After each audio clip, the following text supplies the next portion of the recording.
I was horrified to see that once people around me fell asleep, white foam started forming at their mouths. I immediately called for a nurse. She turned back and saw that the head nurse, who had fallen asleep, had already stopped breathing. That was when we realized anyone who fell asleep tonight would die. I rushed straight to my girlfriend's place. She said she had been suffering from severe insomnia and could not fall asleep at all. She had just taken sleeping pills and would drift off soon. The moment I heard that, I dragged her into the bathroom and forced her to throw up everything in her stomach. Luckily, the pills had not been digested yet. After that, we told her everything. To stay awake, we returned to the hospital and took stimulants. Suddenly, screams came from one of the wards. We discovered an elderly woman who was not affected by the virus. It turned out her whole body was in pain, making sleep impossible. This kind of forced wakefulness was even more painful than death. After learning what had happened in the town, she chose to take painkillers and fall asleep, allowing the nurses to analyze the cause of the virus. This might save all of us. The elderly woman was placed into the scanner. She slowly drifted into sleep. The nurses stared at the brain monitor and discovered that before her heart stopped, her brain produced a peak beta wave. This meant the real cause of death was dreaming. At that moment, I said I would volunteer to sleep.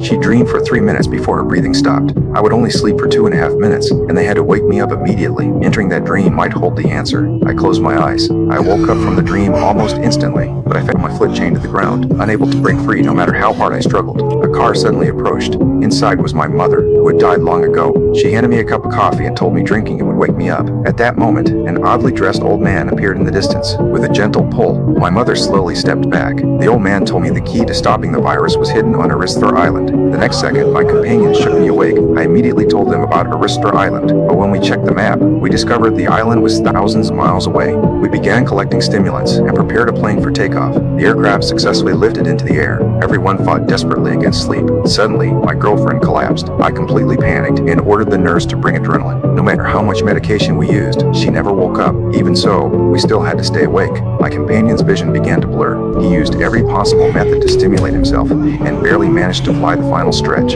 At last, we reached Aristra Island, but my companion instantly tensed up. There was no runway on the island. We could only make an emergency landing on the sea. The plane shook violently and plunged straight into the water. Fortunately, it did not explode. We made it safely to shore. We began searching for the old man from my dream. As we ventured deeper into the island, we discovered people were actually living there. A man claimed to be the island's owner. He said this place was safe, protected by something special, and immune to the sleep virus. But after we finally allowed ourselves to rest, the virus entered its second stage. Everyone who had fallen asleep woke up again. No